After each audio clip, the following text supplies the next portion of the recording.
তার ফেরেশতা দ্বারা এইগুলো ধরে রাখবে। আপনারা সবাই বলেন আলহামদুলিল্লাহ, আরো ধরে বলেন আল্লাহু আকবার।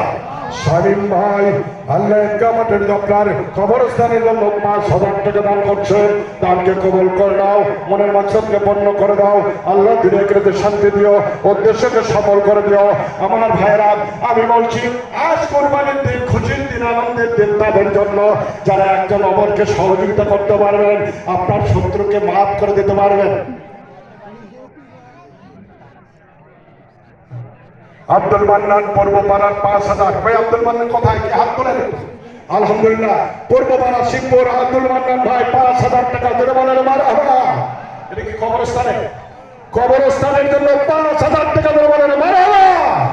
আল্লাহ কবুল করুন, বলুন আমিন। কোথায় ভাই আপনার এতগুলো মানুষ, আপনার দানের ধোয়ারে আসা দরকার। আপনার এভাবে দান করলে, হ্যাঁ, আমার কে পারবেন একটু মেহেরবানি করে আসুন।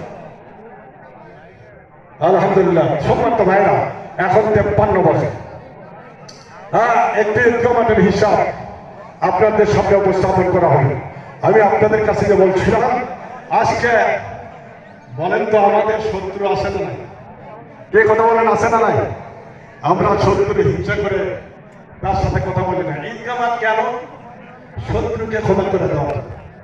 ইনকামাত কেন? আপনার মহালেখা কেন করা হয়, কোলাকুলি কেন করা হয়? শত্রুকে ক্ষমা করে দেওয়ার জন্য। আপনি যদি আপনার দুশমনকে, যে ব্যক্তি তার দুশমনকে আগে যা ক্ষমা করে দেবে, আল্লাহ পাক আগে তার দোয়া কবুল করবে। বলেন সুবহানাল্লাহ। আমরা কি রাজি আছি? আমার দুশমনের সাথে একটু কোলাকুলি করতে রাজি আছি? তাদেরকে আপনার মোয়ানাকে করবেন, কোলাকুলি করবেন। সম্মানিত ভাইরা, এখন ইনকামাতের ক্যাশিয়ার আমাদের মাসুদ ভাই, উনি আপনাদের সামনে ইনকামাতের হিসাব নিকাশ পেশ করছেন।